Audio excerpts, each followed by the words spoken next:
सबका प्यारा जिजलान, पापा का दुलारा जिजलान, मम्मी की आंखों का तारा जिजलान। जिजलानुद्दीन को प्रथम जन्मदिन की ढेर सारी शुभकामनाएं। शुभ इच्छुक मोहम्मद अजहरुद्दीन खान परिवार एवं बडनेरा टाइम्स न्यूज़ परिवार की ओर से जिजलान उद्दीन को पहले जन्मदिन की ढेर सारी शुभकामनाएं। फ्रांस के राष्ट्रपति मैक्रोन के संदर्भ में अब देश सहित विदेश में भी जमकर विरोध प्रदर्शनों का दौर जारी हो चुका है। पैगंबर मोहम्मद सल्लल्लाहु अलैहि वसल्लम की शान में गुस्ताखी करने वाले फ्रांस के राष्ट्रपति मैक्रोन का चौतरफा विरोध किया जा रहा है और इसी विरोध के दौर में सोमवार की सुबह राजवीर जनहित संगठन के संस्थापक अध्यक्ष रहमत खान पत्रकार एवं संगठन के कार्यकर्ताओं ने मिलकर जिलाधीश शैलेश नवल को एक निवेदन दिया और इस निवेदन के माध्यम से फ्रांस के राष्ट्रपति मैक्रोन के संदर्भ में ये मांग की गई कि उनके भारत आने पर प्रतिबंध लगाया जाए।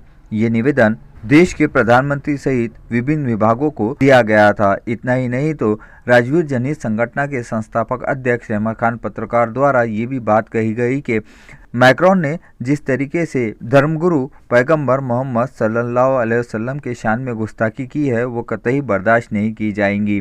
और इस संदर्भ में जानते हैं राजवीर जनहित संगठन के संस्थापक अध्यक्ष रहमत खान से उनकी प्रतिक्रिया। मैं रहमत खान, राजवीर संगठन का संस्थापक अध्यक्ष। आज माननीय जिलाधिकारी के माध्यम से भारत के राष्ट्रपति और प्रधानमंत्री को हमने निवेदन दिया गया और एमुअल मार्कन के विरोध में और फ्रांस के मुर्दाबाद के नारे लगा करके एमुअल मार्कन का पुतला जलाया, पुतले का दहन किया और भारत के राष्ट्रपति और प्रधानमंत्री से हमने ये विनती की है कि भारत में एमुअल मार्कन को फ्रांस के राष्ट्रपति को बंदी लाए और उसे आने न दे। दूसरी बात, भारतीय दंड प्रमाण उस पर कायदेशीर कार्रवाई करे। इस मांग के हमने इस मांग का निवेदन माननीय जिलाधिकारी साहब को दिया है और साथ ही मैक्रोन का जिलाधिकारी कार्यालय के सामने पुतला जलाया गया। जो हमारे समाज को बोलेगा, मुस्लिम समाज को बोलेगा, हम बर्दाश्त नहीं करेंगे। सरकार के शान में हजरत मोहम्मद पैगंबर के शान में गुस्ताखी हम माफ नहीं करेंगे। जिलाधीश कार्यालय से अपना निवेदन देने के पश्चात जैसे ही ये सभी कार्यकर्ता जिलाधीश कार्यालय के बाहर पहुंचे थे तो इन्होंने मैक्रोन का पुतला लाया और एकाएक ही सभी कार्यकर्ताओं ने मिलकर मैक्रोन के विरोध में जमकर नारेबाजी करते हुए मैक्रोन के पुतले पे चप्पलें बरसाई। इतना ही नहीं तो राजवीर जनहित संगठन के संस्थापक अध्यक्ष रहमत खान पत्रकार और कार्यकर्ताओं ने मिलकर जिलाधीश कार्यालय के मुख्य चौक परिसर पर मैक्रोन के पुतले को आग के हवाले कर दिया। अब देखना यह है कि मैक्रोन के संदर्भ में शहर सहित देश विदेशों में ये विरोध क्या क्या नए रूप लेता है। गाड़गेनगर पुलिस स्टेशन हद अंतर्गत आने वाले आजाद नगर परिसर में पुराने विवाद को लेकर बीती रात 4 युवकों ने मिलकर इमरान पर कातिलाना हमला बोल दिया था। ये घटना रात 11:30 बजे के आसपास घटित हुई थी और इस घटना को अंजाम देने वाले इकबाल, अय्यास, एजाज एवं सोनू थे। घायल इमरान को अमरोही जिला सामान्य अस्पताल में इलाज के लिए भर्ती करवाया गया था। रातों रात ही गाड़गेनगर पुलिस ने इन चारों ही हमलावरों को गिरफ्तार कर लिया था और सोमवार की दोपहर जब इन्हें मेडिकल जांच हेतु अमरोही जिला सामान्य अस्पताल में लाया गया था तब इस बात की खबर इमरान के परिजन सहित परिवार वालों को मिल गई थी और एकाएक ही इनमें से कुछ लोगों ने मिलकर कैजुअलिटी के अंदर ही इन चारों युवकों पर हमला बोलने की तैयारी कर दी थी। लेकिन पुलिस की समय सूचकता के चलते जिला सामान्य अस्पताल में बड़ी अनहोनी होने से टल गई। जिला सामान्य अस्पताल में पुलिस चौकी में कार्यरत पुलिसकर्मी ने जैसे ही यह अंदेशा लगाया कि इन चारों युवकों के साथ में ये युवक कुछ अनहोनी करने वाले हैं, तुरंत ही उन आए हुए युवकों को डांट फटकार लगाते हुए धमकाया और इसकी खबर तुरंत ही सिटी कोतवाली पुलिस स्टेशन में वायरलेस के जरिए दे दी गई थी। आनंद फानंद में सिटी कोतवाली पुलिस स्टेशन के सह पुलिस निरीक्षक सहित डीबी स्क्वाड तथा गाड़गेनगर पुलिस स्टेशन का दल भी तुरंत जिला सामान्य अस्पताल में पहुंच गया था। तब तक ये हमलावर वहां से फरार हो चुके थे। मेडिकल होने के पश्चात इन चारों ही आरोपियों को कड़ी सुरक्षा के घेरे में गाड़गेनगर पुलिस स्टेशन में लेकर गए। घटना को अंजाम देने वाले आरोपियों को पकड़ने में गाड़गेनगर पुलिस स्टेशन के वरिष्ठ पुलिस निरीक्षक मनीष ठाकरे ने मार्गदर्शन करते हुए सह पुलिस निरीक्षक Mahesh Ingole, police head constable Shekhar Gedam, Subhash Patil, Satish Deshmukh, Vishal Waghpanjar, Roshan Varade, Narendra Dobde, Zaheer Shaikh, Ranjeet Gawande, Raj Devikar ने मिलकर इन आरोपियों को पकड़ने में सफलता हासिल की थी। 2 नवंबर की सुबह अमन सामाजिक संगठन की ओर से जिलाधीश के माध्यम से भारत के राष्ट्रपति, भारत के प्रधानमंत्री एवं विदेश मंत्रालय के नाम से निवेदन दिया गया। इस निवेदन में इस बात का उल्लेख किया गया कि फ्रांस के राष्ट्रपति ने जिस प्रकार से पैगंबर मोहम्मद सल्लल्लाहु अलैहि वसल्लम के शान में गुस्ताखी करते हुए अश्लील भाषा का उपयोग किया है, वो सरासर गलत है। फ्रांस के राष्ट्रपति मैक्रोन को भारत में आने पर प्रतिबंध लगाया जाए एवं फ्रांस के द्वारा जितने भी सामान बाजार में बेचे जाते हैं उन सामानों का बायकॉट करने के संदर्भ में भी इस निवेदन में बात कही गई। निवेदन देते समय अमन सामाजिक संगठन के अध्यक्ष अब्दुल मकसूद, सचिव सईद खान के साथ में सैकड़ों कार्यकर्ता भी इस समय उपस्थित थे और इस निवेदन के माध्यम से देशवासियों को अमन सामाजिक संगठन के सचिव सईद खान ने दिया संदेश। सभी जानते हैं कि आकाए नामदार हज़रत मोहम्मद मुस्तफ़ा सल्लल्लाहु अलैहि वसल्लम के शान में जिस नामर्दूद ने गुस्ताखी की, आज पूरे मुल्क में नहीं पूरे दुनिया में उसका विरोध किया जा रहा है।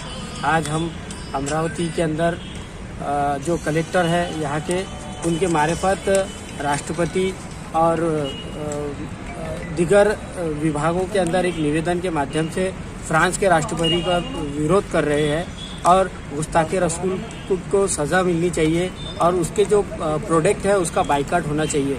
यही हमारी जो अमन सामाजिक संगठन है रहमतनगर की, इसके मार्फत हमारा यही भारत सरकार से निवेदन है कि उस राष्ट्रपति का भारत के अंदर आना जाना भी बैन होना चाहिए और उस पर गुनाह दाखिल होना चाहिए और उसके प्रोडक्ट का बाइकाट किया जाए।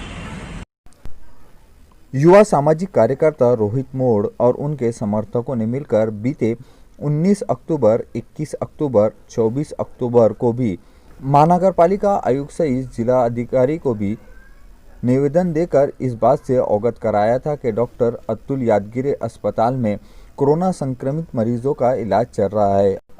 उन्होंने कोरोना संक्रमित मरीजों के इलाज के लिए शासकीय अनुमति भी नहीं ली है और उन पर कायदेशीर कार्रवाई होनी चाहिए, लेकिन 3 बार दिए गए निवेदनों के संदर्भ में अब तक उचित कार्रवाई न होने के चलते आखिर 2 नवंबर को जिलाधीश को अंतिम निवेदन दिया और इस निवेदन में किन बातों का उल्लेख किया गया और आने वाले समय में यदि उचित कार्रवाई नहीं होती है तो युवा सामाजिक कार्यकर्ता रोहित मोड़ क्या करेंगे, आइए जानते हैं रोहित मोड़ से। हम अमरावती जिला के एक जागरूक युवक बोल के एक निवेदन देने आए हैं। आज का निवेदन का विषय ऐसा है कि 19 अक्टूबर 2020 को प्रकाश तिवारी नामक एक व्यक्ति कोरोना संक्रमित हुआ और इसकी माहिती जब हमारे मित्र परिवार को लगी तो हम यादगिरी हॉस्पिटल में उसकी माहिती निकलने गए। तब यादगिरी डॉक्टर इन्होंने हमको ऐसी झूठी बात बताई कि यादगिरी हॉस्पिटल को कलेक्टर ऑफिस में कोरोना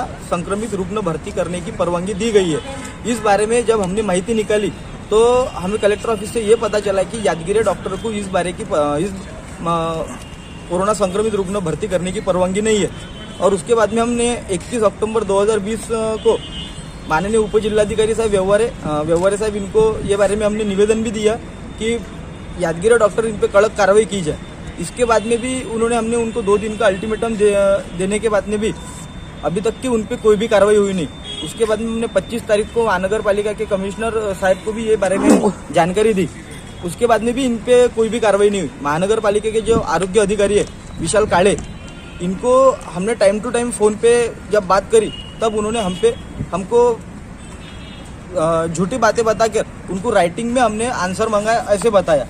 अगर प्रशासन के नियम जो कोरोना के जो प्रशासन के नियम है उनके विरोध में जाके महानगर पालिका के अधिकारी डॉक्टर यादगिरी इनको सपोर्ट कर रहे, तो हमारी आज फिर से हमने जिलाधिकारी साहब इनको यही मांगनी करी है कि कारपोरेशन के अधिकारी विशाल काळे इन पे फौजदारी गुन्हे दाखिल करके उन पे डॉक्टर यादगिरी इन पे योग्य कार्रवाई करे और विशाल काळे आरोग्य अधिकारी इनको जल्दी सस्पेंड करिए।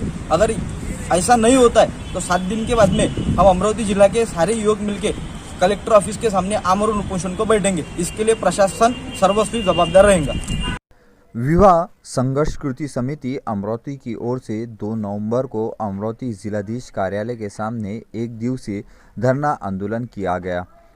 कोरोना काल की बुरी तस्वीर के बाद में जहां अब जिंदगी सामान्य हो रही है, लेकिन इसके बावजूद भी अब तक विवाह समारोह से जुड़े काम करने वालों का जीवन गुजर करना बड़ा मुश्किल हो रहा है, क्योंकि अब तक जिस प्रकार से विवाह समारोह के लिए केवल 50 लोगों को अनुमति दी गई है, जिसके चलते अब भी इस व्यवसाय से जुड़े सामान्य लोगों के हाल के बेहाल हो रहे हैं। इस बात से आहत होकर इन सभी विवाह संघर्ष कृति समिति के पदाधिकारियों ने मिलकर जिलाधीश कार्यालय के सामने एक दिवसीय धरना आंदोलन किया और इस धरना आंदोलन के माध्यम से महाराष्ट्र के मुख्यमंत्री उद्धव ठाकरे को एक निवेदन भी दिया गया और इस निवेदन में किन बातों का उल्लेख किया गया और विवाह संघर्ष कृति समिति की क्या क्या मांगे थी, आइए जानते हैं।